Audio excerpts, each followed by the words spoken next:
예, 제가 지난 한 달 동안 하나님의 사랑에 대해서 말씀을 드렸고, 오늘은 제가 마지막으로 하나님의 사랑이 어디에서 가장 크게 나타나는가 말씀을 드리겠습니다. 사실 제가 지난 세 차례의 설교는 어떤 면에서 그렇게 어렵지 않은 설교가 됩니다. 여러분에게 위로가 되고 힘이 될 수 있는 설교가 됩니다. 그러나 오늘 말씀은 어떻게 보면 좀 딱딱합니다. 쉽지는 않습니다. 그러나 우리가 이런 말씀을 들어야 하고, 또 이 말씀이 우리 삶 속에 나와 부닥치고, 또 이 말씀을 내가 소화시키며 살아갈 때 하나님의 은혜가 더 크게 주어지는 것으로 그렇게 믿습니다. 그리고 오늘 말씀 하나님의 사랑 마지막인데, 하나님의 사랑이 어디서 마지막으로 가장 크게 나타나는가, 확실하게 나타나는가를 말씀을 드리겠습니다.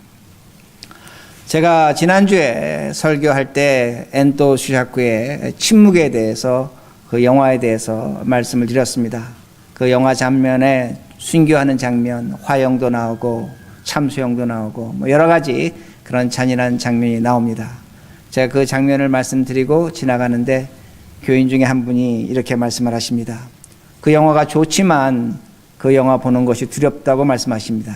죽음의 장면에 비참한 장면이 있기 때문입니다. 근데 제가 사실 그분 앞에서 저도 그렇게 말씀을 못 드렸지만, 저도 아이들하고 영화 보다가 좀 무서운 장면, 사람이 죽는 장면이 나오면 저는 눈을 감습니다. 우리 애들이 그걸 잘 압니다. 저는 못 봅니다. 그만큼 죽음이라는 것은 두려운 것입니다. 무서운 것이 된다는 겁니다. 죽음이 왜 무서울까? 우리가 여러 가지로 생각해 볼 수 있겠지만 가장 큰 이유는 홀로 되는 것입니다. 죽음이라는 것은 아무도 없이 자신이 홀로 남겨진다는 것에 대해서 많은 사람은 두려움을 느낍니다. 어떤 인간관계, 환경, 여건 모든 것과 절단나는 그런 관계가 죽음이 됩니다. 그러나 죽음이 더 두려운 이유가 있습니다. 죽음이 더 두려운 이유는 많은 사람들은 죽음 너머에 또 다른 세계가 있다고 믿기 때문입니다. 그저 죽음으로 끝나는 것이 아니라 죽음 너머에 또 다른 세계가 있다는 것을 사람들은 믿고 있습니다. 그걸 알고 있습니다. 그러게 우리가 잘 아는 것처럼 중국의 진시 황제는 그 죽음의 세계에 가지 않으려고 이 세상에서 머물려고 불로초를 찾았습니다. 우리 역사적으로 보면 사람들은 미이라를 만들었습니다. 이집트 같은 데서는 사람이 죽으면 그 시신에 방부제를 놓고 언젠간 다시 살 것을, 시체가 썩지 않으면 다시 살 것으로 그렇게 믿었습니다. 죽음의 세계가 있기에 그 세계에서 벗어나기를 원하는 하나의 몸부림으로 그렇게 볼 수가 있습니다. 오늘날도 우리가 현대판 미이라가 있습니다. 여러분, 얼마 전에 신문에도 크게 났는데 아리조나에 알코라는 재단이 있습니다. 거기에는 사람의 시신을 받아들여서 약 영하 -40도 섭씨로 얼려버립니다. 시신을 얼려버립니다. 그리고 과학이 발전하면 그 사람을 다시 살려낼 것으로 그렇게 믿고 또 자신의 몸을 그렇게 맡기는 사람들이 있다는 겁니다. 그런 시신이 약 300구가 된다고 합니다. 제가 지금 여러분에게 뭘 말씀드리냐면, 죽음이라는 것은 그만큼 두렵다는 겁니다. 무서움이 있다는 겁니다. 그러게 사람들은 그 죽음에서 벗어나려고 오늘도 자신의 시신을 얼려버리는 그러한 현상이 있다는 겁니다. 근데 제가 그 기사를 읽으면서 그런 생각했습니다. 어떤 생각을 했냐면, 죽음이 그만큼 두려운 것인데 다시 살겠다고 하는데 그 사람은 현재 죽은 상태라는 겁니다. 죽은 상태라는 겁니다. 그러면 그 사람은 그 죽은 상태에서 과연 어떤 것을, 무엇을 경험하고 있는가, 그런 궁금한 생각이 들었습니다. 우리 자신도 그에 대해서 무엇이라 정확히 이야기는 할 수는 없습니다. 그러나 오늘 성경 말씀은 우리에게 죽음이 무엇인가를 알려주고 그 죽음의 하나님의 사랑이 가장 크게 확실하게 나타난다는 것을 분명히 말씀하십니다. 그러게 성경 보시기 바랍니다. 2장 15절입니다. 2장 15절 이렇게 말씀합니다. 15절, 또 죽기를 무소함으로 한평생 매어 종노릇 하는 모든 자들 놓아주려 하심이니. 성경 우리에게 뭐라고 말씀하냐면, 우리가 왜 죽음을 두려워하는가, 무엇 때문에 두려워하는가, 성경은 이렇게 가르쳐주고 있습니다. 우리가 죽음을 두려워하는 것은 죽음의 노예가 됐다는 겁니다. 죽음의 노예가 됐다는 겁니다. 노예는 종이 있습니다. 주인이 있습니다. 그 주인이 누군가, 그것을 마귀라고 성경은 분명히 말씀합니다. 왜 마귀가 우리의 주인의, 그 죽음의 주인이 됐는가? 오늘 제가 이렇게 설명을 드리면 어떤 사람들은 그건 성경에 나오는 그런 이야기입니다. 성경에 나오는 어떤 신화적인 얘기입니다. 사람은 태어나서 살다가 병들어 죽는 것이지 무엇 하나님 앞에서 죄졌다고 해서 죽는가, 그렇게 얘기를 합니다. 그러나 그렇지 않다는 것을 제가 말씀을 드립니다. 여러분, 성경 보시면 창세기에 아담과 이브가 에덴 동산에서 있을 때 하나님께서 이렇게 말씀하십니다. 너가 저 선악과를 먹으면 정령 죽으리라, 꼭 죽을 것이라고 그렇게 말씀합니다. 그때 사단 뱀이 찾아와서 뭐라고 얘기하냐면 저 선악과를 먹으면 죽지 않을 것이라는 겁니다. 하나님같이 될 것이라는 겁니다. 그런데 아담과 이브는 누구를 선택했냐면 뱀의 이야기를, 사단의 이야기를 선택했습니다. 그리고 성경 우리에게 보여주는 것이 뭐냐면 그들에게 죽음이 찾아왔다고 분명하게 말씀합니다. 사람은 죄로 죽는 것입니다. 제가 좀 전에 말씀드린 것처럼 오늘도 우리는 병들어 죽는다, 늙어 죽는다 이렇게 얘기합니다. 그것이 아니라는 겁니다. 성경 우리에게 분명히 가르쳐주는 것이 죄로 죽는다고 그렇게 말씀을 합니다. 그런데 좀 전에 제가 죄로 죽는다는 것보다 더 무서운 죽음이 있다는 겁니다. 좀 전에 죽음, 육체적인 죽음입니다. 어떤 죽음이 있냐면 그 에덴 동산에서 아담과 이브가 쫓겨납니다. 하나님과 관계가 절단됐다는 겁니다. 파괴됐다는 겁니다. 그리고 그 인간의 자리에, 주인의 자리에 누가 찾아오냐면 죽음의 권세를 가진 마귀가 찾아오는 겁니다. 사단이 찾아오는 것입니다. 그러게 저는 여러분에게 두 가지 죽음을 말씀을 드릴 수가 있습니다. 하나는 죄로 인한 육체적 죽음이 있는 것입니다. 육체적 죽음이 있는 것입니다. 또 하나는 우리에게 어떤 죽음이 있냐면 하나님과 우리의 관계가 파괴되는, 절단나는 영적 죽음이 있다는 겁니다. 어떤 죽음이 더 무서운 것인가? 영적 죽음이라는 겁니다. 하나님과 우리의 관계가 파괴되는 것이 진정한 죽음 중의 죽음이라는 말씀이 됩니다. 그런데 오늘 우리들이 예배를 드리고 있습니다. 예배를 드리고 있습니다. 오늘도 우리들이 하나님께 기도하고 있습니다. 찬송하고 있습니다. 이것이 과연 무엇인가입니다. 2장 14절입니다. 히브리서 2장 14절 제가 읽습니다. 자녀들은 혈과 육에 속하였음에 그도 또한 같은 모양으로 혈과 육을 함께 지니심은 죽음을 통하여 죽음의 세력을 잡은 자 곧 마귀를 멸하시며. 성경은 뭐라고 가르쳐주고 있냐면 예수 그리스도가 십자가에 죽으심으로 말미암아 부활하심으로 말미암아 죽음의 권세, 마귀를 멸하셨다고 말씀합니다. 여기서 멸하셨다는 건 파괴시켰다는 겁니다. 영어 번역 보면 destroy입니다. 예수 그리스도가 이 땅에 오셔서 십자가에 죽고 부활하심으로 말미암아 마귀의 죽음의 권세를 파괴시켰다고 분명히 말씀합니다. 제가 좀 전에 뭐라고 여러분들에게 말씀을 드렸냐면 우리가 죽는 것이 병들어 늙어 죽는 것이 아니라고 분명히 말씀을 드렸습니다. 제가 왜 이렇게 말씀을 드릴 수 있냐면 오늘 우리들이 하나님 앞에 예배를 드리고 있습니다. 예배를 드리고 있다는 것은 하나님과 우리가 관계가 회복됐다는 것은 우리가 영적 죽음에서 다시 살아났다는 겁니다. 로마서 8장에서 분명히 우리에게 말씀하는 것이 그리스도로 말미암아 우리의 죽었던 영이 다시 살아났게 하나님께 예배를 드린다고 분명히 말씀하고 있습니다. 그러게 생각해 보시라는 겁니다.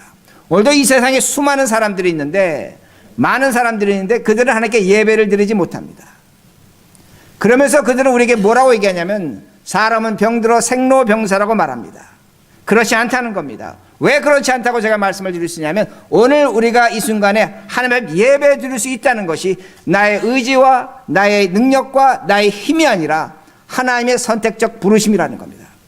그 부르심으로 말미암아 우리의 영이 부활됐기에 죽음에서 다시 살아났기에 하나님께 예배를 드린다는 겁니다. 그러기에 제가 말씀드리는 겁니다. 사람은 병들어서 늙어 죽는 것이 아니라는 겁니다. 그 육체적 죽음은 우리 눈에 보이는 현상일 뿐이지 성경의 말씀에 따라 근거하면 우리가 예배드린 이 증거로 말미암아 이 사건으로 말미암아 우리는 영이 부활했고 우리의 죽음을 새롭게 이해해야 된다는 말씀이 됩니다. 이 말씀이 오늘 설교의 중요한 내용이 된다는 말씀이 됩니다. 우리는 죽음을 피하지 못합니다. 우리 모두 언젠간 죽을 것입니다.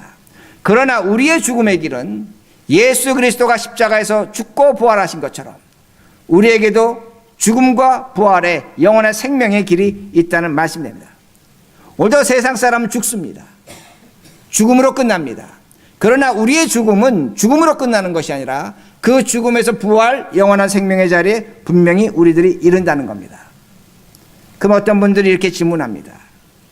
그렇게 이른다면서 하나님의 죽음에 하나님의 은혜가 있다고 하면서 왜 오늘도 비참한 죽음이 있습니까? 왜 어린아이가, 아무것도 모르는 어린아이가 죽음을 당해야 됩니까? 왜 오늘도 전쟁터에서, 중동의 전쟁터에서 무고한 사람들이 억울하게 죽어야 됩니까? 오늘도 왜 이 도시에서 수많은 사람들이 고통당하며 정말로 비극적인 죽음을 당해야 됩니까? 그렇게 얘기합니다. 그것이 과연 하나님의 사랑입니까? 하나님이 그 죽음을 준비하셨습니까? 그렇게 우리에게 질문합니다. 그러나 제가 다시 말씀드립니다. 하나님의 죽음, 믿음의 죽음은 무엇이냐면 예수 그리스도로 말미암아 죽음 자체는 비극적일 수 있습니다. 그러나 그 죽음 너머에 부활과 영원한 생명이 우리에겐 있다는 겁니다. 예수 그리스도를 믿지 않는 자에게, 생명이 없는 자에게는 죽음은 영원한 죽음으로 끝날 뿐이라는 겁니다. 어떤 현상을 보고, 사회적 사건을 보고, 비극적인 사건을 보고 우리가 죽음을 판단해서는 안 된다는 겁니다. 죽음 너머에 또 다른 하나님의 세계가 있는 것이고 우리들이 측량할 수 없고 이해할 수 없는 하나님의 은총과 계획이 있다는 말씀입니다. 이 세상은 이런 세상이라는 겁니다. 오늘도 우리가 이 세상에 속아서는 안 된다는 겁니다. 문제는 뭐냐면 오늘도 우리에게는 죽음의 소식이 너무나 많이 들려옵니다. 사방이 죽음의 소식입니다. 개인적으로도 아이들 교육시킵니다. 돈이 부족합니다. 학원비가 부족합니다. 대학 보내려면 7만 불, 8만 불 듭니다. 오늘도 돈 때문에 많은 사람들이 죽을 것 같다고 말합니다. 정말 돈 때문에 죽을 것 같은 일이 있고 심지어 죽기도 한다는 겁니다. 오늘도 어떤 일로 억울한 일을 당합니다. 그 사람으로 말미암아 내가 차라리 인생을 사는 것보다 죽겠다고 하는 사람이 있습니다. 죽어버리겠다고 하는 사람이 있다는 겁니다. 오늘도 자식 때문에, 어떤 사람 때문에 내 속이 상해서 죽을 사람이 있다는 겁니다. 오늘도 이 세상은 죽음의 소식으로 가득 차 있다는 겁니다. 우리 오늘도 함께 기도했지만 우리 한반도가 죽음의 소식이, 전쟁의 소식이 들려오고 있다는 겁니다. 오늘도 우리 주변에 이 사람 저 사람이 죽어간다고 말합니다. 그러기에 우리는 죽음 속에 사는 것 같습니다. 죽음이 우리를 지배하는 것 같다는 겁니다. 그러나 그렇지 않다는 겁니다. 속지 말라는 겁니다. 제가 왜 이렇게 말씀을 드릴 수 있냐면 여러분이 우리 교회 지하실 내려가 보면 압니다. 지하실 내려가 보시면 가습기가 있습니다. 제습기가 있습니다. 지하실은 습기가 있습니다. 습기를 제거하려고 제습기를 뒀습니다. 습기를 빨아들이는 겁니다. 습기가 많으면 냄새가 나고 물건이 상하게 됩니다. 근데 제가 물을 차면 갈 때마다 깜짝깜짝 놀랍니다. 어떤 날은 그 지하실 그 기계 하나에서 우유통으로 한 5통 정도의 물이 나옵니다. 어떻게 이렇게 많은 물이 있을 수 있는가 합니다. 여러분 지하실에 내려가시면 습합니다. 그러나 물은 보이지 않습니다. 그런데 매일매일 여름이 되면 5통 정도의 물이 나온다는 겁니다. 기계 하나에서. 제가 여러분에게 뭘 말씀드리냐면 오늘도 우리가 살아가는 세상이 죽음으로 점철되어 있습니다. 비극적이고 슬프고 고통스럽고 아픈 것으로 차여 있습니다.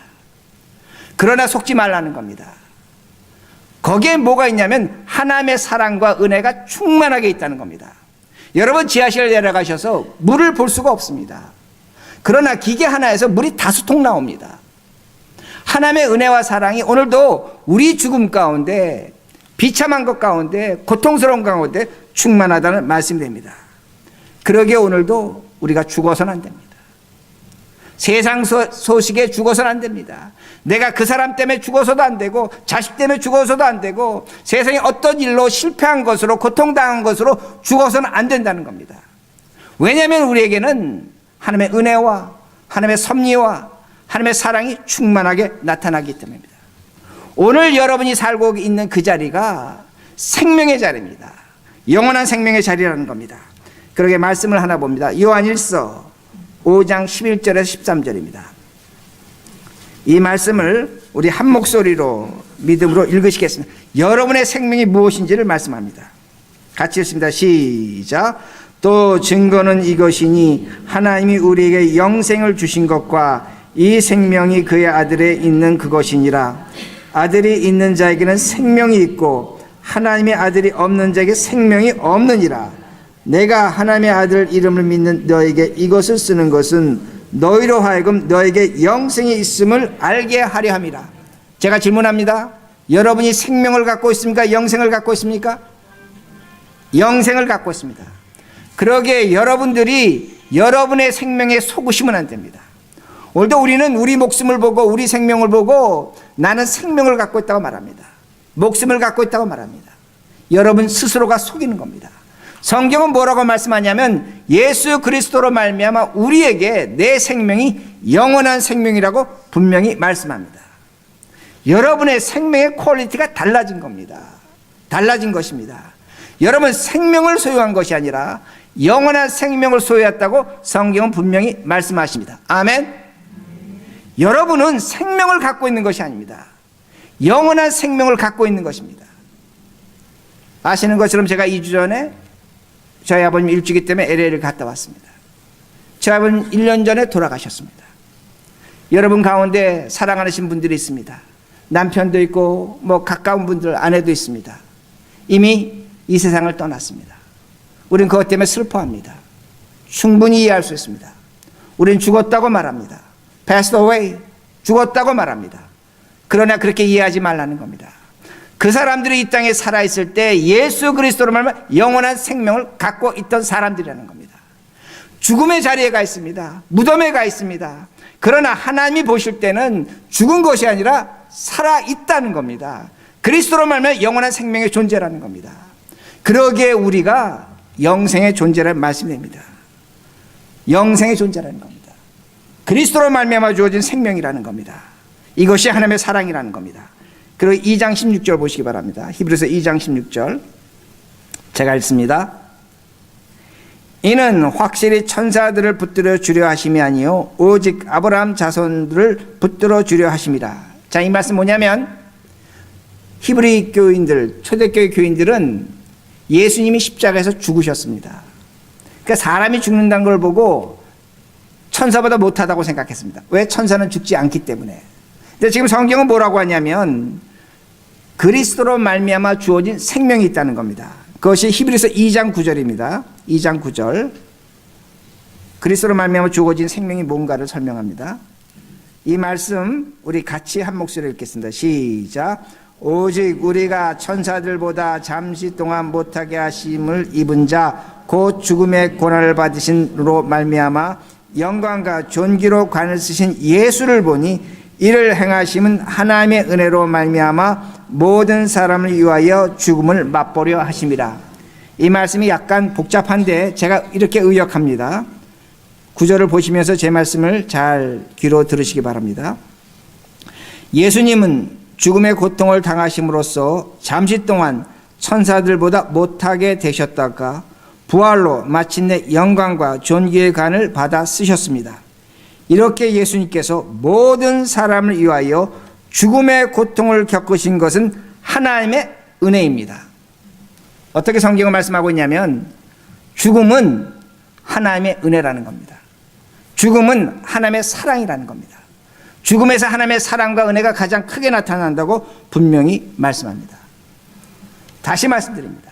제가 여러분에게 죽음을 찬양하는 것도 아니고 우리가 죽자고 하자는 것도 아닙니다. 그러나 우리가 죽음을 올바로 이해하자는 겁니다. 죽음은 하나님의 사랑과 은혜가 가장 크게 나타나는 것입니다. 이걸 성경이 우리에게 분명히 가르쳐주고 있습니다. 오늘도 우리가 죽음에 대한 두려움과 공포가 있습니다. 그러나 두려움과 공포가 있는 것으로 죽음을 이해하지 말라는 겁니다. 성경은 하나님은 뭐라고 말씀하시냐면 예수 그리스도가 십자가에 죽음을 당한 것, 그 죽음 자체가, 그 고통이 하나님의 은혜와 사랑이 나타나는 것이라고 분명히 말씀합니다. 그러기에 죽음 너머의 세계를 새롭게 이해하자는 겁니다. 새롭게 바라보자는 겁니다. 두려워만 하지 말자는 겁니다. 여러분 철학에서 유물론이 있습니다. 유물론은 사람은 물질이라고 그렇게 가르쳐줍니다. 여기 있는 의자, 여기 있는 책상과 똑같다고 말합니다. 사람이 죽으면 이 육체가 분해돼서 흙이 된다고 말합니다. 죽음 위에 아무것도 없다고 그렇게 가르쳤습니다. 그러나 그 유물론 공산주의는 50년도 되지 않아서 사라집니다. 사람들이 믿을 수 없다는 겁니다. 인정할 수 없다는 겁니다. 여러분, 철학자 알베르 까뮈를 잘 아십니다. 허무주의자입니다. 그는 뭐라고 얘기하냐면 인생의 모든 것은 틀렸다고 말했습니다. 사람이 갖고 있는 것 중에 맞는 것이 없다는 겁니다. 그러게 인생은 허무하다고 말했습니다. 근데 그가 한 가지를 말합니다. 죽음만은 정확하다는 겁니다. 죽음만은 정확하다는 겁니다. 그러기에 그 죽음의 문에서 그는 고통합니다. 어려워합니다. 끔찍하고 추악한 것이 죽음이라는 겁니다. 죽음은 정확하다는 겁니다. 그러면서 그가 말하는 것이 나는 죽음 앞에서 저항하고 대들고 싸우다가 죽겠다고 말하는 겁니다. 인생이 틀렸고 인생이 허무하다고 말하는 사람도 죽음 너머에 뭔가 있다는 겁니다. 이게 철학입니다. 여러분, 중국의 맹자도 새가 죽음이 가까우면 슬피 운다고 말합니다. 사람이 죽음이 가까우면 말하는 것이 선해진다고 말합니다. 왜 그렇게 말합니까? 죽음 너머에 뭔가 있다는 겁니다. 장자도 마찬가지였습니다. 그는 죽지 않으려고, 사람이 죽지 않으려고 최선을 다하면 신선이 될 수 있다고 말했습니다. 그러나 그도 죽었습니다. 무엇을 얘기합니까? 죽음 너머에 뭔가 있다는 겁니다. 그러니까 죽지 말자는 겁니다. 신처럼 살아보자는 겁니다. 그러나 그도 죽었다는 겁니다. 제가 여러분에게 뭘 말씀을 드리냐면 우리에게는 죽음에 하나님의 은혜와 사랑만 있다는 겁니다. 하나님의 은혜와 사랑만 있다는 겁니다. 어떤 분이 치매를 걸리셨습니다. 그리고 돌아가실 때 좀 안 되게 돌아가셨습니다. 어떤 분이 걱정합니다. 그분 구원받을까요? 무슨 말씀하십니까? 무슨 말씀하십니까? 저 치매 때문에 구원받지 못합니까? 저 행동 때문에 구원받지 못합니까? 아닙니다. 예수 그리스도로 말미암아 구원과 생명이 주어지는 것입니다. 하나님의 사랑과 은혜가 가장 크게 나타나는 것이 죽음이라는 말씀이 됩니다. 죽음은 우리들이 극복할 수 없는 장벽입니다. 마치 우리 앞에 커다란 벽입니다. 그 죽음의 벽을 누가 넘어갈 수 있습니까? 그러나 예수님은 오늘 성경 말씀에 분명히 말씀하셨습니다. 그 벽을 파괴시키셨습니다. 제가 이렇게 표현할 수 있습니다. 예수님은 그 죽음의 벽에 문을 만드셨습니다. 그리고 죽으셨습니다. 들어가서 3일 동안 계셨습니다. 분명히 죽으셨습니다. 그리고 3일 후에 그 문을 열고 나오셨습니다. 예수님에게는 무덤이 없습니다. 우리도 마찬가지입니다. 우리도 죽을 것입니다. 우리 모두 죽을 것입니다. 죽음의 자리에 갈 것입니다. 그리고 언젠간 그리스도가 오실 때 우리도 그 죽음의 문을 열고 다시 나올 것입니다. 이 세상에 수많은 믿음의 사람의 비석이 있지만 그건 다 빈 무덤이 될 것이라는 말씀이 됩니다. 그러므로 우리들이 어떻게 살아야 될 것인가입니다. 이걸 믿는다면 우리가 어떻게 살아야 될 것인가입니다. 히브리서 2장 17절과 18절입니다. 어떻게 살아야 될 것인가? 제가 했습니다. 그러므로 그가 범사의 형제들과 같이 되심이 마땅하도다. 이는 하나님의 일에 자비하고 신실한 대제사장이 되어 백성의 죄를 속량하심이라. 그가 시험을 받아 고난을 당하셨은즉 시험 받는 자들 능히 도우실 수 있느니라. 성경은 분명히 말씀합니다. 예수님이 우리의 대제사장이 되셨습니다. 그리고 우리가 시험 받을 때, 우리가 고통받을 때, 어려움받을 때 예수님도 사람으로 이 땅에 오셨기 때문에 우리의 고통과 슬픔과 어려움에서 분명히 도와주실 것을 말씀합니다. 그러나 여기서 도와주신 뭐냐면 우리가 죽음의 자리에 서 있을 때 아무도 없고 외롭고 슬프고 나 홀로 서 있는 그 자리에 그 시험 당할 때에 우리 하나님이 예수 그리스도가 우리를 분명히 도와주신다고 분명히 말씀하십니다. 죽음의 자리에서 우리를 도와주십니다. 그러기에 우리가 어떻게 살아야 되겠는가? 그 죽음의 자리를 확신하고 산다면 오늘 우리가 어떤 사람으로 살아야 되겠는가? 우리는 다른 사람으로 살지 않습니다. 죽음을 연습하며 산다는 겁니다. 오늘도 시험 받는 자를 도와줘야 됩니다. 죽음으로 고통당하는 자를 도와줘야 된다는 겁니다. 오늘도 내가 죽는 모습으로 살아가야 된다는 겁니다. 이것이 신자라는 겁니다. 우리 살고 있습니다. 그러나 이 세상을, 이 죽음의 세상을 이해했다면 오늘 우리에게 죽는 모습이 나타나야 된다는 겁니다. 그리고 요한복음 12장 24절입니다. 어떻게 살 것인가? 요한복음 12장 24절 제가 했습니다. 내가 진실로 진실로 너에게 이르노니 한 알의 밀이 땅에 떨어져 죽지 아니하면 한 알 그대로 있고 죽으면 많은 열매를 맺느니라. 예수님 우리에게 말씀하십니다. 죽으라는 겁니다. 너에게 영원한 생명이 주어졌기에 오늘 죽으라는 겁니다. 어떻게 죽을 것인가? 무엇 때문에 죽을 것인가? 오늘 성경은 뭐라고 예수님께서 비유를 들어 말씀하시냐면 한 알에 씨앗이 떨어졌습니다. 그 씨앗이 떨어져 죽습니다. 죽으면 무엇이 됩니까? 뿌리가 됩니다. 뿌리가 됩니다. 그 뿌리에서 조그만 싹이 올라오고 줄기가 자라고 그리고 그 줄기를 통해서 꽃이 피고 열매가 맺힙니다. 저는 우리가 죽는다는 의미가 뿌리가 되어야 된다고 생각합니다. 제가 요번에 우리 교회 뒷마당, 저 앞마당에 그 놀이터 공사하면서 정말 깜짝 놀랐습니다. 그 앞에 큰 나무 한 그루가 서 있는데 저는 그 잔디밭이 덮여 있었기 때문에 그 뿌리가 그렇게 큰 줄을 몰랐습니다. 근데 땅을 조금만 파보니까 사방이 뿌리입니다. 잔디는 그저 덮여져 있는 겁니다. 그 뿌리가 물을 찾아서 그 딱딱한 흙, 굳은 땅을 찾아서 뿌리가 뻗쳐나간 겁니다. 어떤 거는 뿌리가 보면 바위를 뚫고 나갑니다. 뿌리라는 건 어두운 세계에 있는 겁니다. 딱딱한 곳에 있는 겁니다. 고통스러운 것입니다. 어려운 것입니다. 힘든 것입니다. 뿌리는 사람들로도 보이지 않기 때문에 인정도 받지 못합니다. 우린 그저 그 뿌리를 밟고 지나갈 뿐입니다. 그러나 그 뿌리를 통해서 뭐가 있습니까? 나무가 자라는 겁니다. 꽃이 피는 겁니다. 향기가 있는 것입니다. 열매가 있는 것입니다. 뿌리에 고통과 죽음이 있기 때문에 꽃이라는 것이 나오는 것이고 뿌리가 있는 그 아픔이 있기 때문에 아름다운 향기가 맺혀지는 겁니다. 사람들은 그 열매를 보고 꽃을 보고 칭찬합니다. 좋아합니다. 그러나 그 뿌리는 무시하고 있다는 겁니다. 오늘 예수님 우리에게 뭐라고 말씀하시냐면 너희들이 이 땅에 살면서 한 가정의 뿌리가 되라는 겁니다. 너희들이 있는 공동체에서 뿌리가 되라는 겁니다. 우리 교민사회에서 우리 교회가 뿌리가 되라는 겁니다. 그래야만 사는 사람이 있다는 겁니다. 뿌리가 되지 않으면 어떻게 꽃이 나오고 뿌리가 되지 않으면 어떻게 열매가 맺힐 것인가입니다. 그러기에 우리가 뿌리가 되어야 됩니다. 내가 죽는 존재가 되어야 된다는 말씀이 됩니다. 오늘도 우리에게 이민 생활하다 보면 정말로 어려운 일이 있습니다. 절망이 있습니다. 되는 것이 없습니다. 우리 마음속에 하나님 정말로 살아계신가? 하나님 도대체 뭐 하시는가? 우리는 그렇게 생각할 때가 있습니다. 그러나 그때가 뿌리입니다. 어두운 것입니다. 오늘도 우리 물을 찾아서 희망을 찾아서 하나님을 찾아서 땅 밑에 헤매고 있는 겁니다. 그러나 여러분 그것으로 여러분 속지 마시기 바랍니다. 여러분이 우리가 그렇게 살 때 누군가는 우리 때문에 줄기가 되고 꽃이 피고 열매를 맺는 겁니다. 향기가 되는 겁니다. 남편으로 내가 그렇게 산다면 아내가 그렇게 되는 겁니다. 아내가 그렇게 산다면 자식이 그렇게 살 수 있다는 겁니다. 이게 하나님께서 우리에게 주시는 생명의 법칙이라는 겁니다. 내가 오늘 죽는 자리에 있지만 죽는 자리로 끝나는 것이 아닙니다. 사는 자리로 되어 있다는 겁니다. 오늘도 우리가 기도 많이 합니다. 우리 기도가 중요합니다. 여러분 기도할 때 어떻게 하십니까? 두 손 모읍니다. 그러나 그 두 손 모으기 전에 그 두 손 갖고 어떻게 사셨습니까? 누굴 때렸습니까? 누구에게 그 도움을 뿌리쳤습니까? 그 두 손으로 모른다고 부인했습니까? 하나님 우리에게 그 두 손을 어떻게 사용하기를 원하십니까?